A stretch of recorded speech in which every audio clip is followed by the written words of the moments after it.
तो जय श्री कृष्णा आप सभी लोगों को।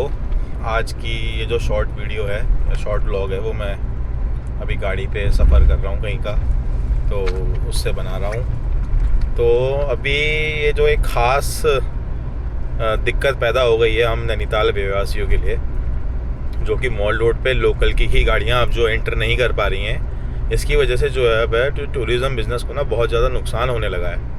अभी देखिए आपकी इसी बीच में कि कितने सारे होटल्स की शिकायतें हैं कि वो कस्टमर बुकिंग नहीं कर रहा है। इस वजह से 50 से 60% जो है ऑक्यूपेंसी होटल्स की ख़त्म हो रही हैं, कोई रिजर्वेशन नहीं करा रहा है। जबकि थोड़ा बहुत असर जो है वो पहलगाम अटैक का भी जो है वो इस तरफ को देखने को मिल रहा है। लेकिन उसके बावजूद भी, क्योंकि इस अभी तक मार्च के बाद सीज़न चालू होने लग जाता है अप्रैल तक, लेकिन अभी ऐसा लग रहा है कि ये सरकार की जो ये कुनीतियाँ हैं उसकी वजह से ना तो ट्रांसपोर्टर काम कर पा रहा है और ना ही होटल व्यवसायी काम कर पा रहे हैं। अभी सबसे बड़ी दिक्कत देखिए, हमारे पास दिन में कम से कम 500-600 कॉल्स आ रही हैं रोज़ कस्टमर्स की डिफरेंट जगह से। उन सबका सबसे पहला क्वेश्चन ये है, सर कि आपकी गाड़ी नैनीताल में जाएगी या नहीं जाएगी। और हमें ये उनको बताते हुए बेहद ही दुख और अफसोस होता है और बहुत शर्म आती है हमें ये बात कहते हुए कि सर हमारी ही गाड़ी मॉल रोड पे एंटर नहीं कर पाएगी। अब हम सरकार को या आरटीओ साहब को या जो भी उन्होंने इन ड्यूटी पे लगाए हैं इन कर्मचारियों को, मजिस्ट्रेट साहब को या जो भी हैं, उनसे मैं ये पूछना चाहता हूँ कि सर एक तरफ से तो कस्टमर हमसे ये पूछता है कि सर लेटेस्ट मॉडल गाड़ी है क्या आपके पास, हमें तो लेटेस्ट मॉडल गाड़ी चाहिए, और आप जो है लेटेस्ट मॉडल गाड़ी को एंटर ही नैनीताल में नहीं होने दे रहे हो।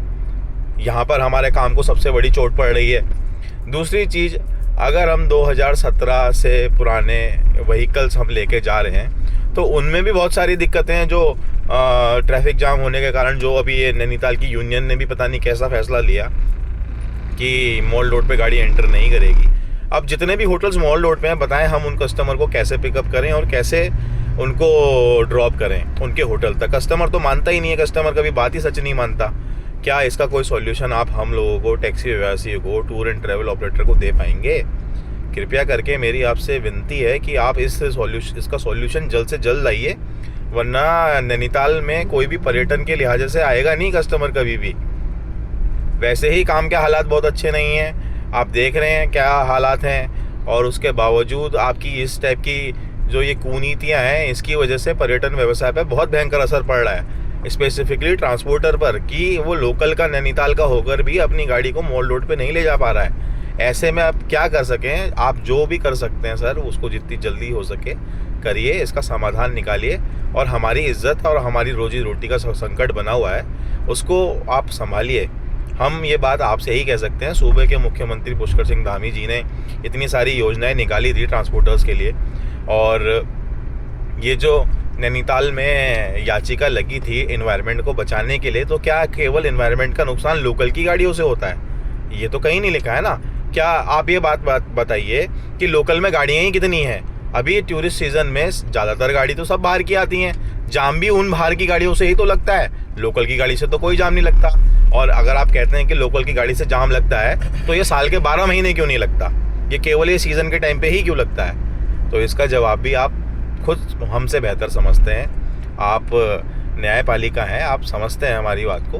तो ये जो आपने टीबी वाला चक्कर बनाया है, कृपया करके सर इसमें हम लोगों को, नैनीताल लोकल के लोगों को तो कम से कम रिलीफ दीजिए, ताकि वो अपने व्यवसाय को ढंग से चला पाएँ।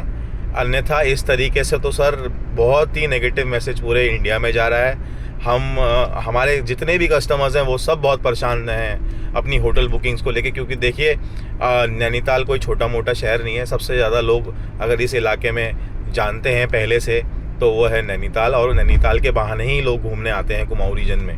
और अब बाबा जी की कृपा के कारण अब कैंची धाम भी बहुत फेमस है, लेकिन वो कस्टमर्स भी नैनीताल का जो अपनी सुंदरता है उसको निहारने के लिए आते हैं। तो मेरी आपसे विनती है कि आप इस चीज़ में जितनी जल्द से जल्द हो सके उस छूट को बनाइए, उस छूट को इम्प्लीमेंट कीजिए कि कम से कम की जो लोकल उत्तराखंड नंबर गाड़ी है या एटलीस्ट जो UK04 टीबी गाड़ी हैं वो नैनीताल में इजीली कहीं भी अप्लाई कर पाए, जिससे उनके रोजी रोटी पे कोई भी संकट जो मंडरा रहा है अभी तक वो ना हो। दूसरा, टूरिस्टों को फुल सपोर्ट मिल पाए, वो अपने होटल तक, गंतव्य तक जा पाएँ, क्योंकि ऐसा नहीं है कि हमेशा जवान ही आते हैं, बूढ़े कस्टमर्स भी आते हैं। तो मेरी विनती है आपसे सर, आप जो भी गणमान्य व्यक्ति इस वीडियो को देख रहा है, वो कृपा करके हमारा ये पक्ष रखे और कोर्ट के सामने भी रखे। जैसे जितनी मुझे नॉलेज है, शायद 17 मई को अभी हेयरिंग होनी है कोर्ट में, तो आप ये वीडियो भी उनके सामने रख सकते हैं और अगर हमारी ज़रूरत पड़ी तो आप हमें बुला भी सकते हैं। बाकी लोगों से मेरा ये कहना है कि अगर आपको ये वीडियो अच्छी लगी तो आप इसे लाइक करिए, सब्सक्राइब करिए, शेयर कीजिए, लाइक करिए, सब्सक्राइब करिए हमारे यूट्यूब चैनल को और ऐसे ही अपडेट्स के लिए हमारे साथ बने रहें। धन्यवाद। जय श्री कृष्ण।